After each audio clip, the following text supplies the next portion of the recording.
Thank you for stopping by. This story or this news will be in IGBO language. Yeah? Ndị be anyị ekene m nke onye chiri ya zelu. Ọkwa maka ife gbasara ndị Niger. Maka ọ na ha afọ na-akpọtụ. Mana ndị be anyị ndị nọ n'amị ga-eje tinye isi na ha na-eje na asị ha ga na ha nọ n'amị na ha bụ Nigerians. Asịsị ekwu na onye ṅụrụ mmanya ga-ekwu. Oru n'ụdị otu a na ewere ha post dị iche iche nyegasịa ha n'amị ka ha jee nwụọ. Biko ọ bụrụ na ị nwere nwanne nọ n'amị kịta ka ị ga-akpọ ya.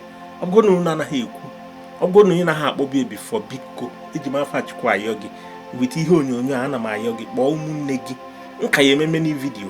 Mana nke anụnwa ife na-afịọ kịta bụ na ndị sineti agbakọtara onye isi ala azụ. Ha ọ bụghị onye isi ala nke m, mana onye ji ihe nwata iwonye aka enu aka ya afụ gị ụfụ. Ọ fụgo gị ụfụ taa, ọ ga-afụ gị ụfụ echi. Oche anụnwa nwoke a nọ na ya ọ na-ahụ ya ọkụ kịta. Ọ bụ na abụọ ya n'otu a ka ọ ga-adị, ọ ya ekweta. Ama m na ahụ afọrọ ya maka he did not see this thing coming. Ọ fụrụ ya nke bụ the first week ịbanye mkpọmkpọ na mkpọmkpọ na-adagharị. Asị gị chụwa oke. Ndị be anyị sị na onye si nwata ga-enweta nkapụ ga-enye mmiri ọ ga-ejikwa aka. Mana nke anụnwa nakọtasị a ga-echụwa ndị Niger with which troop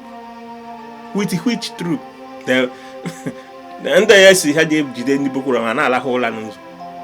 Mana ana m eji m afọ Chukwu ayọ ndị be anyị maka ọkwa ndị be anyị ka ha ga-edi dunye n'ụzọ.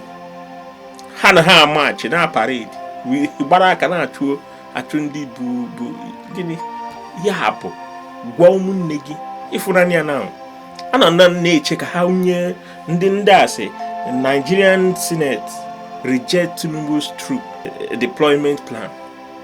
Kezi ka ha ga-esi wee kwebu before urges political solution. Onweghị mgbe agaghị eme another way round. Ka mmadụ one ga-eje nye nwa na-abatachabeghị n'ọchịchị. Nke a ka a na-akpọ cause. Ọ na ịma ha otu cause si arụ ọrụ n'ụdị ya.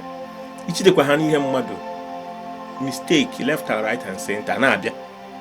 Ka ọ ga-eme mistake na-abịa fim anyị na-eme agba aha mgbari ndị be anyị agbarabata ihe ndị a na-asịsị eme n'ihe ahụ na ndụ ha dị ha mkpa.